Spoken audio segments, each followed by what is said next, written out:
제7고 경북대병원 류마티스내과 남정입니다. 오늘 설명드릴 내용은 류마티스 관절염에 대한 내용입니다.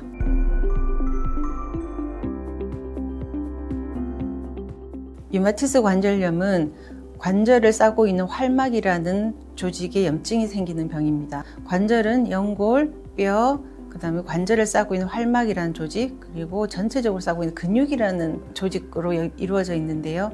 여기서 보시면 동그라미 친 부분이 있습니다. 이 부위가 연골은 없으면서 활막만 있는 부위고, 류마티스 관절염은 이 활막이라는 조직이 증식을 하면서 뼈도 손상이 되고 연골도 같이 파괴가 됩니다. 류마티스 관절의 변화를 보여주는 건데요.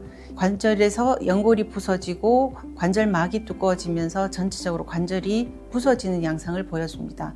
이 류마티스 관절염은 전 인구의 약 1% 정도에서 발생한다고 알려져 있습니다.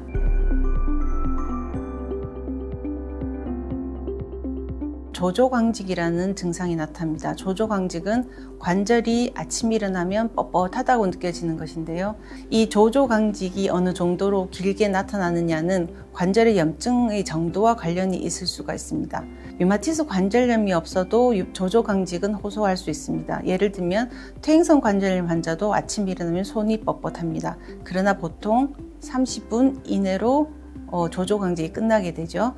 또는 섬유근통이라는 병이 있는데요. 이 병은 온몸이 다 아프고 수면장애, 기분장애까지 동반하는 병입니다. 이 병에서는 조조광직이 하루 종일 느껴지기도 합니다. 또한 조조광직뿐만 아니라 관절이 붓고 관절을 누르면 아픈 압통이 동반되게 됩니다.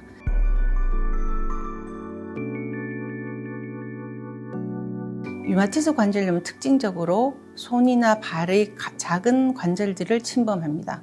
특히 손을 많이 침범하기 때문에 손관절이 아파서 내원하셨다가 류마티스 관절염으로 진단받기도 합니다. 보통 손관절에 관절염이 생기는 경우가 한 80% 이상으로 알려져 있는데요. 특이한 것은 발관절부터 시작하는 경우에 족저근막염이다라는 이야기를 듣고 치료 시기를 놓치는 경우가 가끔 관찰이 됩니다. 손과 발만 오느냐, 그게 아니라 턱관절에도 올 수가 있고요.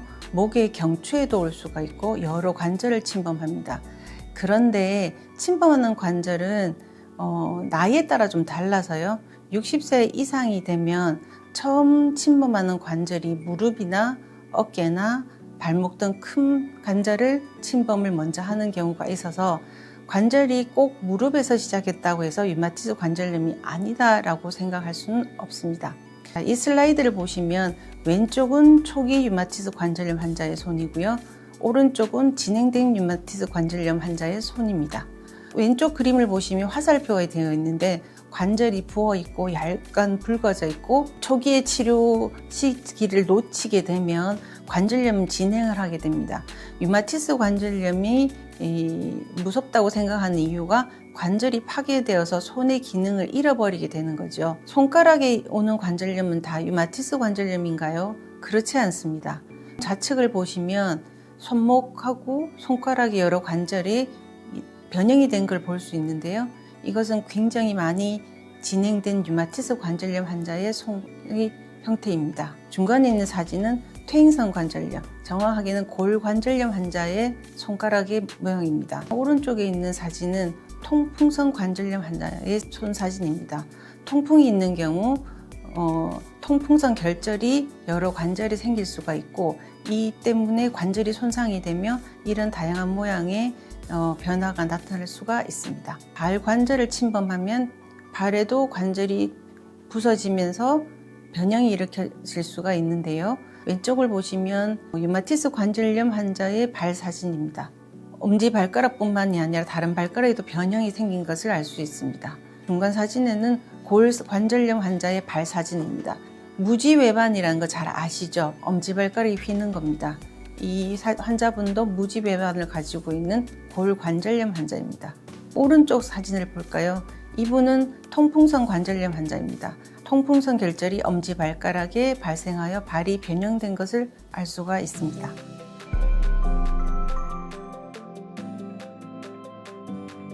류마티스 관절염은 관절 이외의 다른 장기도 침범할 수가 있습니다. 예를 들면 이 환자분의 경우 폐를 침범하여 간질성 폐질환을 유발할 수가 있습니다. 이 이외에도 늑막에 물이 찰 수도 있고요. 관절염을 치료하지 않고 계속 지속적으로 방치하게 하면 혈관염이 생겨서 조직의 괴사 등이 발생할 수도 있습니다.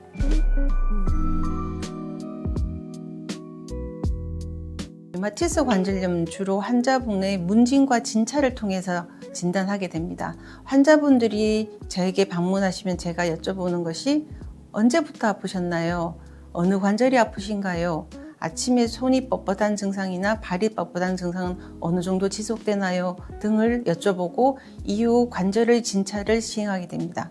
환자분이 주로 6주 이상 지속되는 경우를 만성관절염이라고 하는데요. 류마티스 관절염은 만성관절염이기 때문에 이런 경우 류마티스 관절염이 가능성이 더 높아진다고 할 수 있습니다.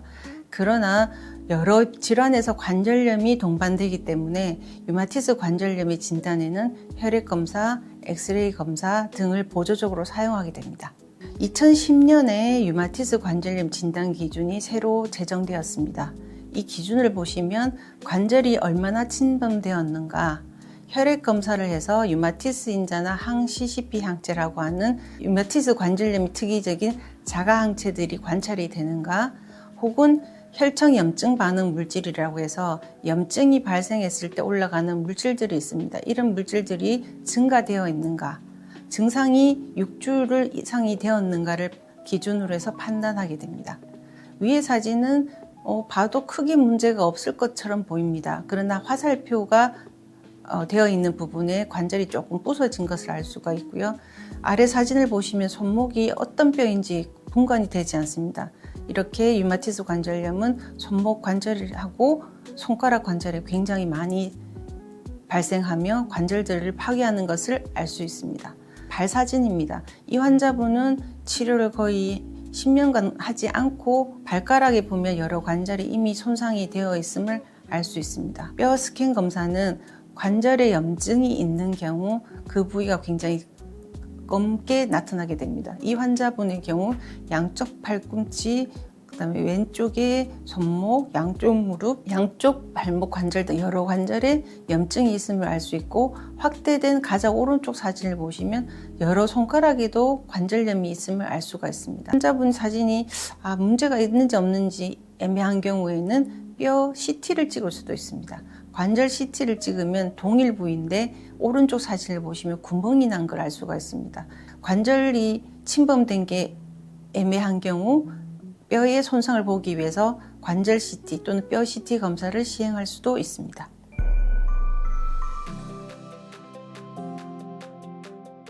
요즘은 건강검진에서 류마티스 인자나 항CCP 항체 검사가 포함되어 있기 때문에 그런 검사들이 양성인 경우 굉장히 많이 방문하십니다.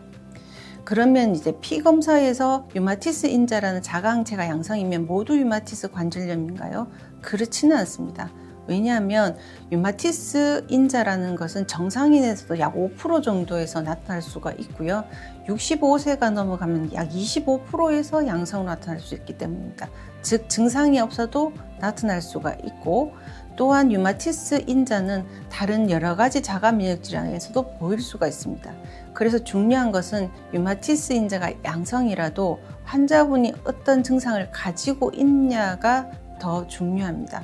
또한 류마티스 인자는 다른 질환에도 양성이 나타날 수가 있기 때문에 환자분의 병령 청지가 굉장히 중요하게 됩니다.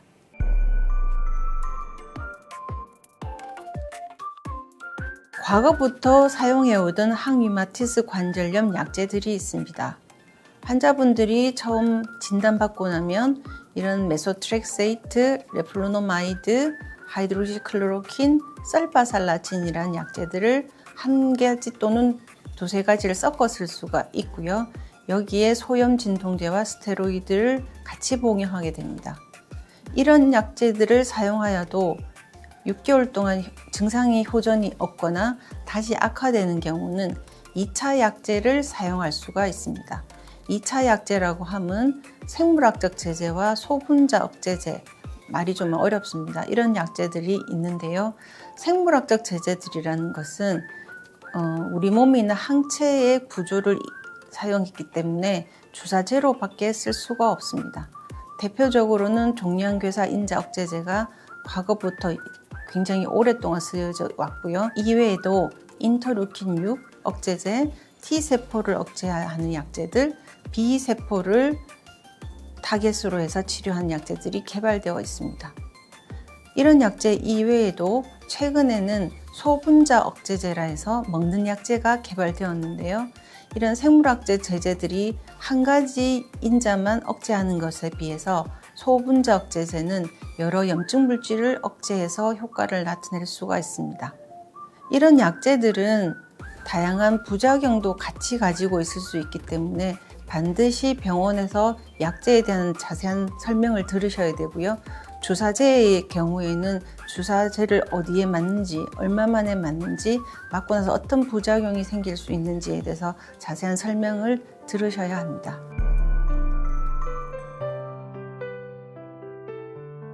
흡연은 류마티스 관절염과 굉장히 밀접한 관련이 있습니다. 류마티스 관절염의 발생, 류마티스 관절염의 진행, 그다음 류마티스 관절염의 치료 효과와 모두 관련이 있습니다. 최근의 연구에 의하면 하루에 한 갑씩 담배를 피는 환자라고 가정을 할 때 1년에서 10년 동안 담배를 핀다고 하면 류마티스 관절염이 발생할 위험성이 한 26% 정도 증가된다고 합니다. 근데 어떤 환자분이 하루에 한 갑씩 20년 이상 담배를 피신다고 하면 그런 위험성은 94%까지 증가된다고 합니다. 이런 효과는 남성에서 더 뚜렷하다고 알려져 있고요. 여성이나 아니면 아이들의 간접 흡연도 류마티스 관절염의 발생을 올릴 수가 있다고 알려져 있습니다. 흡연은 류마티스 관절염에 관련된 자가항체, 이전에 말씀드렸던 류마티스 인자나 항 CCP 항체의 형성을 증가시킬 수가 있고요. 이런 자가항체들은 관절 손상을 더 빨리 진행시키는 부작용을 나타내게 됩니다. 또한 류마티스 관절염 환자에서 흡연을 계속 지속하는 경우에는 치료제의 효과가 감소될 수가 있고 이로 인해서 관절 손상이 더 증가할 수도 있습니다.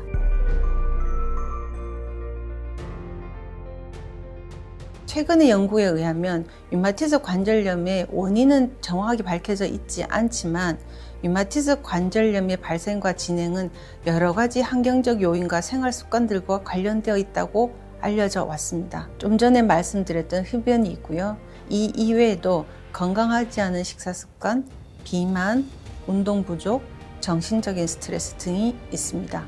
이런 요인들과 함께 장내 세균형의 변화나 특히 류마티스 관절염에는 잇몸 질환, 세균의 잇몸 질환 같은 것들, 또한 대사증후군이라고 아시죠? 비만으로 인해서 여러 가지 대사증후군이 발생하는데 그런 대사증후군들도 만성적인 염증 상태를 유발하기 때문에 류마티스 관절염 환자들에게 관상동맥 질환이나 당뇨병과 같은 질환의 위험성을 더 증가시키게 됩니다. 한 연구에서는 체중 조절, 금연, 운동, 건강식이 등의 건강한 생활 습관은 류마티스 관절염의 발생을 약 13% 정도 감소시켰다고 하며 다른 연구들에서는 류마티스 관절염 증상이 완화되어 약제 사용량을 감량할 수 있었고 또한 대사증후군이 호전되는 효과가 확인되었습니다.